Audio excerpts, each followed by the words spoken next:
Yeah, of course. Thank you very much. And morning, everyone. I'm Lee Ollerenshaw, the Carbon and Innovation Lead on SPA. I'll just present the slides because when explaining the SPA project, it's going to get quite detailed. But it's a role that I've been in and a project that I've been on for just over a year at this point. But I've been around Anglian Water's carbon and sustainability teams for around 3 years overall. So what we're going to be talking about is a project that we've been working on called the Sustainable Soils Project.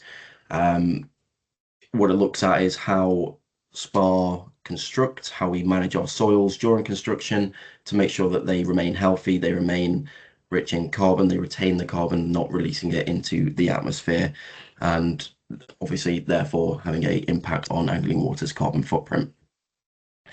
But to start with some important context of what SPA actually is and why SPA started. SPA stands for the Strategic Pipeline Alliance, and it is in place to address a very particular problem within the east of England. So, with the east of England being so vulnerable to climate change, because there is roughly two-thirds of the average rainfall compared to the rest of the UK, so 33% less rainfall across the east of England than is seen as normal. It leaves a higher risk of drought, and there was a particularly bad example of drought in 2022, which we of course want to avoid. And the other problems have been laid out in Anglian Water's Water Resource Management Plan, or WRMP 24, at the start of 2025. So one area that we look to address is the fact that there is going to be significant population growth. The projections are just over 900,000 people will be coming into the east of England by 2050. So that is quite a sharp rise in water demand, particularly in areas around the strategic growth areas of the UK. So like the Oxcam arc, the area between Oxford and Cambridge, we are expecting a big influx of people. And water demand is already stretching supply, but by 2050, it'll be just under 600 megalitres that the demand outstrips our actual ability to supply right now. 593 megalitres deficit each day is what is being projected. So quite substantial amounts of water we need to make up there. So the solution that Anglian Water has in place is a two-phase interconnector program to deliver a significant bit of pipeline, which will move water from areas that it is more abundant in the region, so around the north, that is around Elsham, Lincolnshire, down towards the south, because the south is where we have had to over abstract the groundwater. So we want to be able to ease the demand there so that we can let the groundwater replenish, we can let the environment around that area also recover. And so, yes, we are moving the water from the north down to the south. And this interconnector program is SPA, being delivered in a joint venture with Anglian Water, Costain, Jacobs, Mott MacDonald Bentley, and Farrens being the principal contractors. Now, as mentioned, it's a two-phase interconnector program. So interconnector 1, or IC1, started in AMP7, so that's 2020 to 2025. And it was 12 schemes in total. So that was the darker line on this is the main spine of SPA, and that is IC1. And it totaled to about 320 kilometers worth of pipeline, with 10 pumping stations along the route and a lot of water storage too. So 3 new reservoirs totaling 90 megalitres of storage capacity. And then interconnector 2, so that's these areas here. So you've got interconnector 2 up in North Lincolnshire, you've got it around North and South Norfolk, going across Cambridgeshire and then expanding into Colchester and Ipswich. So that is where we are branching out from the main pipeline, and there is an additional 10 schemes to deliver IC2 in AMP8, so 25 to 2030. And that is a further 260 kilometers of large diameter pipeline, 10 more pumping stations, and 7 more storage reservoirs of slightly smaller capacity of 53.5 megalitres. So totaling to about 580 kilometers worth of pipeline, it is a very significant water project. But we are focusing in on the Elsham to Lincoln section for this call, which is the northernmost section of Spa. And what we know about this section is that it is 54 kilometers of pipeline. It goes across 240 farmers' fields, of which 13 of those are utilizing regenerative farming practices. I'll define what that means in a few slides. And it means that 3.1 kilometers worth of our work is through these regenerative farms. And across E2L, we are expecting 121,500 meters cubed of soil to be excavated. Now that soil is not necessarily leaving the area, it will get put back into the trenches that we are excavating, but there is a lot of earthworks that is going on in just this area alone. But then we've got some important questions that we need to address. So that's what we know. What we don't know is how much carbon release is associated with all of this soil movement, what the impacts on nutrient contents of the soil would be from our excavations. So namely nitrogen, phosphorus, potassium. Are we losing are we losing nutrients by moving the soils? And how are we impacting the soil's physical characteristics, such as stability and density? And then also the soil's microbiome and the soil's temperature. When we're reinstating, how have we impacted those? And that is why we've set up the Soils Project. So our Sustainable Soils Project looks to answer these key questions. So a bit of background around this project. So the main purpose of it is to understand the carbon implications of SPA's current construction methods and soil management techniques. So we'll know exactly how we're impacting the area, how we're impacting the soil, the carbon, and then we can use that understanding to reduce Anglian Water's carbon footprint for future projects. We also want to understand in a very similar way the impact on soil health, and again use that knowledge to work with our stakeholders, with farmers, to minimize disruption to their work and hopefully allow for higher crop yields to continue, which is particularly important during the food crisis. So some key problem statements. What are these issues? Well, the fact that SPA need to excavate a significant volume of soil across this 580 kilometer pipeline. So E2L alone is about 120, but overall we are expecting roughly 820,000 meters cubed of soil to be moved and to be excavated, but we don't currently know how much carbon we will release as we start churning through this soil. And we are making efforts, which will be explained, to minimize carbon release from soil during excavation and storage, but we don't know how effective these are currently. So we need to understand this because there are financial implications associated with carbon credits that are likely to become quite a prominent issue. So the vision for this project, what exactly we're trying to achieve, we want in the short term a comparative data set that we can use to suggest how we should be managing our soil in traditional farms, in regenerative farms, and that should then inform SPA's soil management plan for AMP8. We want a summary report to come from this. So the summary report will help us in our conversations with stakeholders, namely the farmers, to showcase we do care about their soils. We do want to have we are committed to keeping soils healthy, keeping carbon within them, keeping them nutrient dense as well. And then in the long term, what we're looking to support is further research. So that might be a bid to the water regulator Ofwat to gain additional funding to turn this project into a more substantial project further down the line. where we can get even more data, even more comparison points, and it can be very effective for a lot of other Anglian Water capital delivery programs as well. And alongside that, we would set it up as a PhD collaboration with the University of Lincoln, potentially, who are supporting this work. So I've been saying traditional farming, regenerative farming, it's going to be useful to define that because these are the main points that we are trying to compare.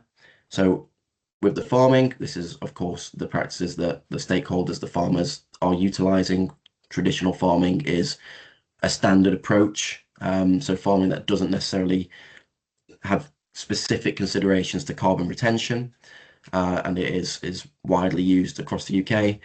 With regenerative farming, this is where the farms have conducted specific practices for the purpose of storing carbon in their soil and for the purposes of keeping the soil rich in nutrients. So an example of that is the avoiding of ploughing of the fields. So you're not overturning the soil, you're not releasing the carbon from your topsoil by doing so. When we talk about soil management, that refers to how SPA is handling the soil as we do our work. Now, traditionally, we would go into the field, we would excavate the route that we need to lay the pipeline in. We would then put that soil to the side and bund it and compact that bund tightly so it is very neat. And we would have our easement widths, which we are working in without so much restriction over where our plant moves, so we don't have set restricted tracks for the plant in that easement width. With the alternative soil management, what we're looking to do is again excavate as normal, put that soil to one side and loosely bund, so we aren't compacting it. And then on that bund and the easement widths, we would do topsoil seeding. So we would encourage plant growth in those areas. And we'd also have heavily restricted plant movement. So we would have designated tracks that the plant can go in so that we are not going all across the easement and we're not compacting soil across the entire area that we're working in. So those are the 4 key points of comparison, which have led into the actual plan of work. So it's useful to understand some background of how this all originated. So as mentioned, on the E2L scheme, we are going through sustainably managed field. We are going through farms that have done regenerative farming for about 3 kilometers.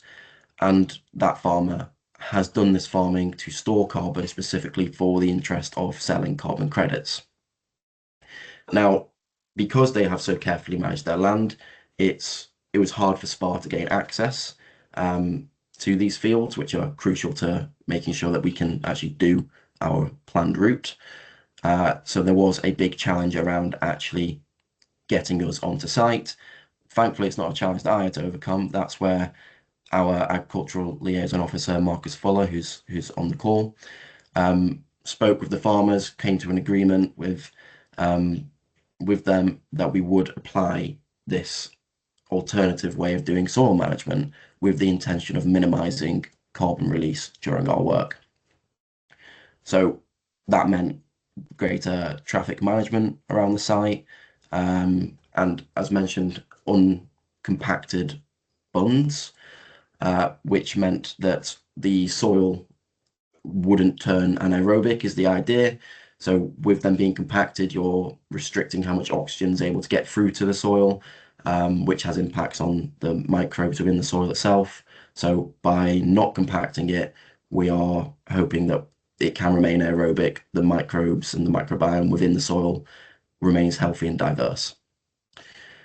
And also, as mentioned, the bunds in the easement themselves were topsoil seeded to encourage the plant growth.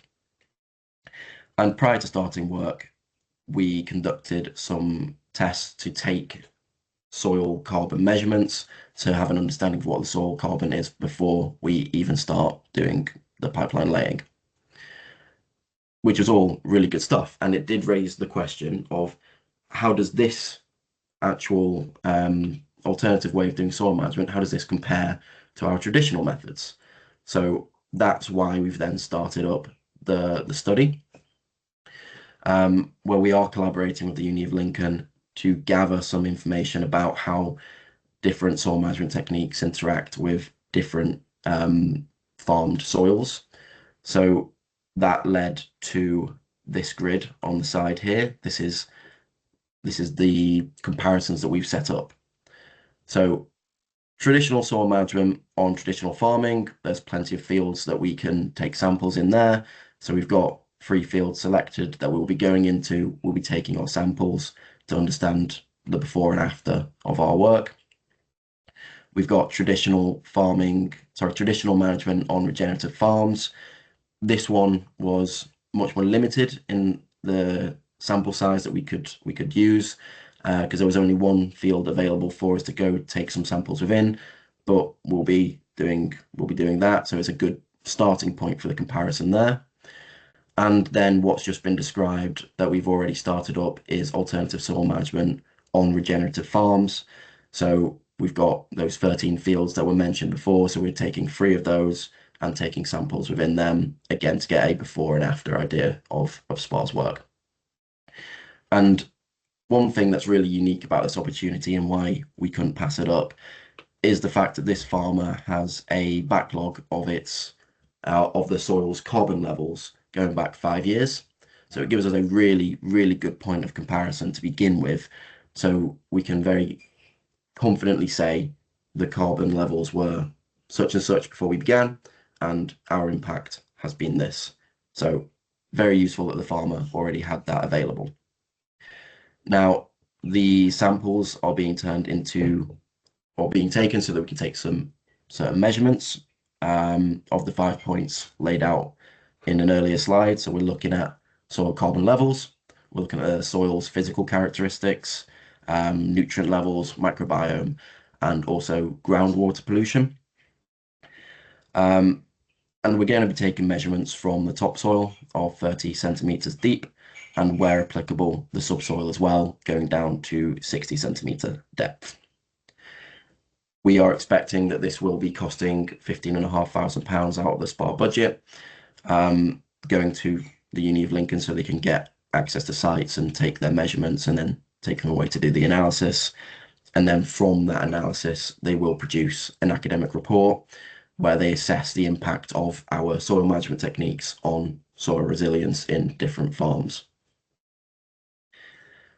And these are the benefits that we are expecting from doing this work. So by doing this at the time we are currently are doing it, we are expecting to be future-proofing SPA and Anglian Water, because there are more laws and legislations coming in this area. So the UK has a safeguarding our soil strategy where it lays out how UK farms and infrastructure work should aim to increase organic carbon in the soils to support biodiversity, soil health, and mitigate climate change. And the EU very, very recently enforced a law for soil monitoring. So at the end of the year, December of 25, the soil monitoring law for European Union countries came into place to support farmers and soil managers to improve soil health. And as is sometimes the case, UK law could well follow to also reflect this law as well. So we want to make sure that we are already doing the right thing for when this comes into force. But at the very least, what this shows, whether it's legally binding for us or not right now, is that it is a significant area of focus globally, and soil health is seen as a very important area. So we need to be prepared for doing work in it. It also has compensation implications. So we've touched on how carbon credits could well result in financial compensation to landowners. SPA currently have paid out 15 million to landowners for compensation of using their land, and we're projecting £50.5 million, so certainly not insubstantial fees. But we don't know the risk of carbon credit compensation because the £50.5 million that is projected does not include compensation for carbon credits, but carbon credits have a value of approximately £25 per tonne. So to understand how much carbon we are releasing, we need to factor that in to our projections so that we can be prepared and can budget effectively for what will eventually need to be paid as compensation. We also look to manage stakeholder relationships. So it's mentioned that the farmers, they of course care very deeply about their soils. It's something that um, is their livelihood. So we want to demonstrate that we care about it too. We want to show we are doing everything we can to keep it healthy, to keep it rich in all the nutrients that they need. So by having this work to back up our claims of caring when we go into their farms, we should be able to manage stakeholder relationships a lot better. It should allow for easier conversations for people like Marcus, for our agricultural liaison officers, to go into the farmers, to talk to them and get sparse access to their fields, and minimizes risk of project delays.